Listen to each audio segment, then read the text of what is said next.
8 individuals, all from the Central Asian country of Tajikistan, were arrested in Los Angeles, New York, and Philadelphia.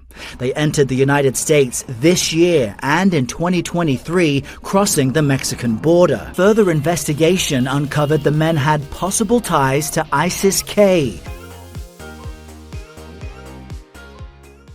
That's right. Yesterday, we had 9 terrorists arrested. They're affiliated with ISIS. They're also Russian nationals, which I've been told Russia is the biggest threat on American soil or around the world. So you would think that Joe Biden would be interested in making sure Russians didn't come here illegally to do us harm. Here's how CBS reported it to their viewers. 8 individuals, all from the Central Asian country of Tajikistan, were arrested in Los Angeles, New York, and Philadelphia. They entered the United States this year and in 2023, crossing the Mexican border. They were vetted and allowed to remain in the country. CBS News has learned further investigation uncovered the men had possible ties to ISIS-K, the terror group which claimed responsibility for an attack at a Moscow concert hall that killed more than 140 people earlier this year. My favorite part of that report, I think, is when they say they were vetted. They were vetted, by the way. Got a clean bill of health. Also, Tajikistan, is that one of the countries that Hunter Biden made a lot of money for by selling access to his dad? Yeah, 8 terrorists arrested. They're from Russia, and they were held and vetted by Biden's Department of Homeland Security. But let's face it, what kind of vetting can you do when you're dealing with millions and millions of people illegally crossing the border? You know, we've got over 4,000 a day coming across. They just made this fake threshold of 2,500 a day, and that's when they're going to cut it off. And that, of course, they haven't cut anything off. In fact, new reports show that 72% of those apprehended at the southern border in San Diego, California, have been released back into the country. That's after Joe Biden decided to crack down. But he's not really cracking down. It's just a talking point for the campaign. And of course, for months, for years, we've been saying that this border issue is a national security problem. We don't know who's coming across the border. And in light of the October 7th terror attacks, how do we know that this isn't going to happen here at any moment? It's a ticking time bomb. That's why this story is so important. And well, there's some journalists who are actually covering it, like at Fox Business. Senator Mike Lee, Republican from the state of Utah, joins me now. Mr. Senator, you have a bill to ban TSA from accepting the Border One app. Well, one of the terror suspects from Tajikistan used that app to get into America. Why do you want to stop the TSA accepting that app? TSA shouldn't be accepting that app as a form of ID because it requires no valid ID. All you have to do is fill it out, put in whatever name, whatever biographical information you choose to. Then you can get into the country, just like this terrorist got into the country last year. We're going to let Senator Lee finish here, but I just want to make sure that everybody understands what's going on here. See, it's this app that the Border Patrol allows to be used. They've been told by the Biden administration to allow people to use this app that basically they self-puts information in, and then they use it for identification. You're supposed to trust what it says, and then they're let into the country. But as if that's not bad enough, this is what Senator Lee's talking about, you can then board a plane with it. That's not a government-issued ID. It's a self-issued ID. It's like you taking a piece of paper and writing a name, an address, a birth date on it, and putting in a fake number with a little hand drawing of yourself, and then walking to TSA and say, here's my ID. There's really no difference except it's on a fancy app. So not only are these illegal immigrants crossing the border and getting into the country utilizing this app, but they could be linked to terror organizations, as in the case of these 8, and then they can be on the plane seat next to you. Have we learned nothing? Have we learned nothing from September 11th? Or from October 7th, for that matter? This is Joe Biden's America. This is Alejandro Mayorkas's Department of Homeland Security. I don't feel very secure in this homeland, knowing all of this. Do you? Senator Lee continues here. This terrorist who's now been arrested. You know, what's really scary is that we don't know anything about the other hundreds of thousands of people who've gotten in using the CBP One app. This one in particular we know is a terrorist. How many other terrorists are there out there, Stuart, who got into the country the same way using the app?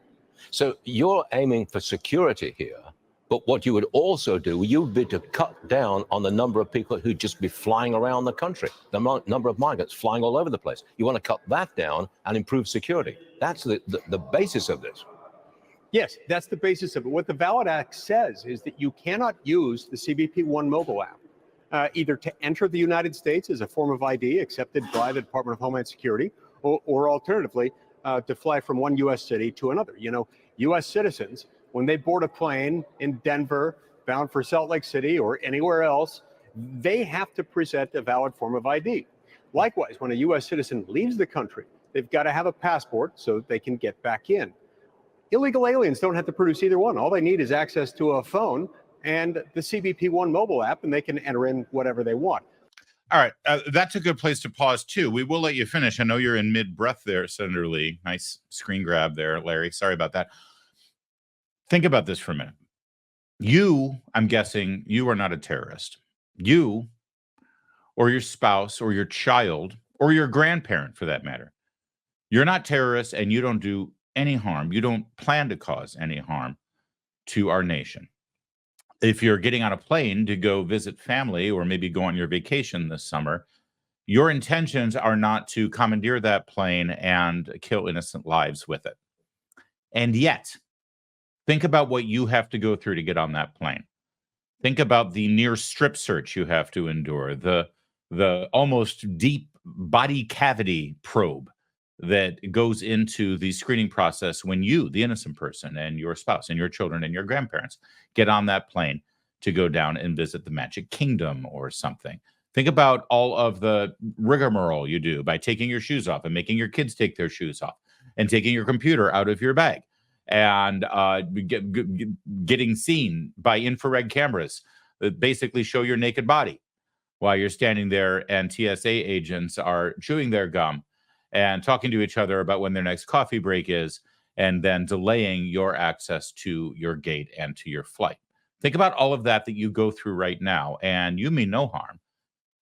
And yet, people who come into the country illegally, who very well could be affiliated with terrorist organizations, they go to the airport, they flash this app that our government has issued them, that has no actual government vetting process, and they get to get on the plane. They get to get on the plane and sit right next to you. How annoyed are you? How outrageous is this?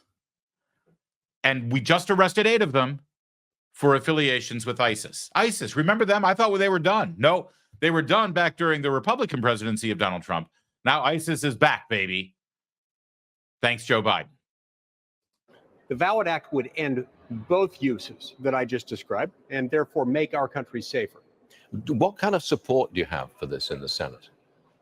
You know, Republicans are very supportive, and I offered this up. This is the kind of bill that really ought to pass unanimously. Keep in mind, Stuart, that the Democrats have been insisting over and over again that the need for the VALID Act just didn't exist because, as they put it, it's not being abused. It's being utilized properly. Nobody's getting in who shouldn't be. Some even claimed that it wasn't a substitute for a valid form of ID.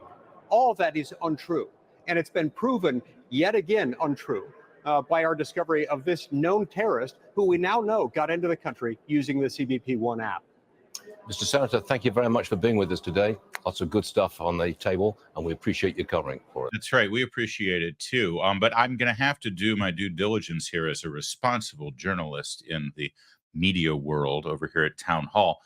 I got to give full disclosure because Senator Mike Lee there just made the allegation that with our open borders and lack of security and our inability to properly vet people on our southern border or anywhere, really, as people are illegally entering our country and allowed to remain, that in some way he believes, he said, allegedly, supposedly, reportedly, that terrorists have gotten into this country. This, of course, after the 8 arrests of ISIS-affiliated illegal immigrants who crossed the border and were allowed to roam free.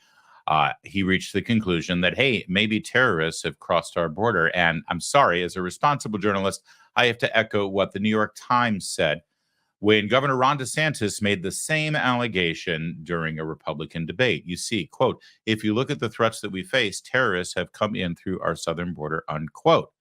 And according to the New York Times, at the time during that debate, they said, this is false.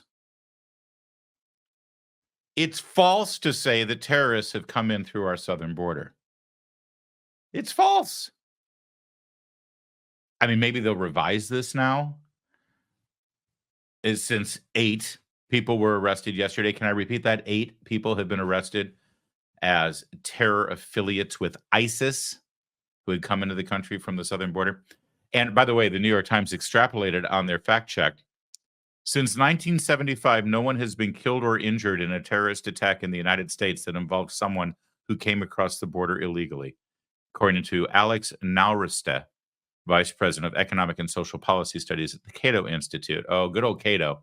They hate borders. They love that cheap labor, even if it means letting a terrorist in. Now, you might be thinking to yourself, wait a minute, 9/11 happened. No one has been killed or injured in a terrorist attack in the United States since 1975 for someone who came across the border illegally? What? We know for a fact that the terrorists for 9/11 were in the country illegally. What's that all about? Oh, see, you're not smart enough to work at the New York Times. Sure. The 9/11 terrorists killed 3,000 people in 2001, the single worst terrorist attack in the history of the planet right here in America, but they didn't cross the southern border, you see. They came into the country, they overstayed their visas. Yes, they were here illegally, but Ron DeSantis specifically said our southern border, and they did not cross the southern border. Look at me. I work for the New York Times. These aren't serious people we're dealing with here. Not serious at all. And this is the most serious situation you can think of. Americans are going to die because of the lack of security. Right now, this president not taking the single function that he's got as a leader of a nation, which is to protect that nation's borders. He refuses to do it. And yesterday's arrest shows us exactly the dangers that we're dealing with. Congressman Tom McClintock, California. He comes from California, so he knows a little thing or two about border security and illegal immigration. We've had 5 million illegal immigrants deliberately released into our country with very limited vetting. And while the Border Patrol has been overwhelmed, another 2 million known gotaways have entered as well. Now, last year, your FBI director told this committee that he believes this constitutes a massive security threat. Again, his words. Do you agree with that assessment? I'm never going to be disagreeing with the FBI director, but my recollection, he said that there is a national security threat of people from known terrorist organizations crossing the border. Right.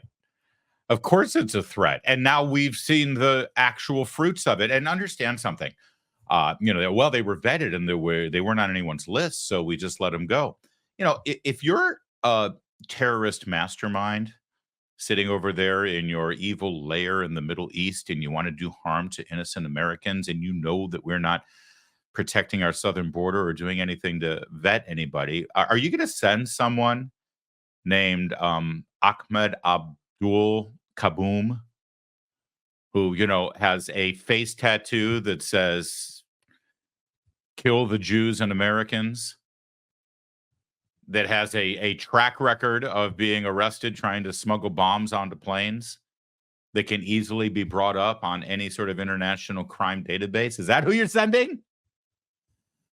Or are you going to find somebody who has a pristine record, who's already been trained, who already knows what to do, and who's just going to keep to themselves until they're told to execute, literally, the plan? So stop with the whole, oh, sure, it's a threat, but we're vetting everyone, and they did, they passed the clean bill of health. No, of course they passed a clean bill of health. They're sending terrorists here who aren't going to get stopped. The only way to truly protect us is to not have a border that's wide open, allowing thousands of people a day to come in here without even so much of signing the guest book on their way in. And this ridiculous mobile app is no form of vetting and no form of proper ID. Representative Mark Green also concerned about it, and he had his moment at a hearing. Director Wray, Since January of 2021, approximately 1.8 million illegal alien gotaways have evaded Border Patrol and entered our country. And this doesn't even account for the unknown gotaways, which former Border Patrol Chief Raul Ortiz testified before this committee could be about 20% of that number, meaning the real number of gotaways is well over 2 million. Can the FBI guarantee the American people that known or suspected terrorists, including any from Hamas or other terror groups, are not amongst those gotaways? Well, certainly the group of people that you're talking about are a source of great concern for us. That's why we're aggressively using all 56 of our joint terrorism task forces. But there's really no way for you to guarantee that Hamas isn't in those.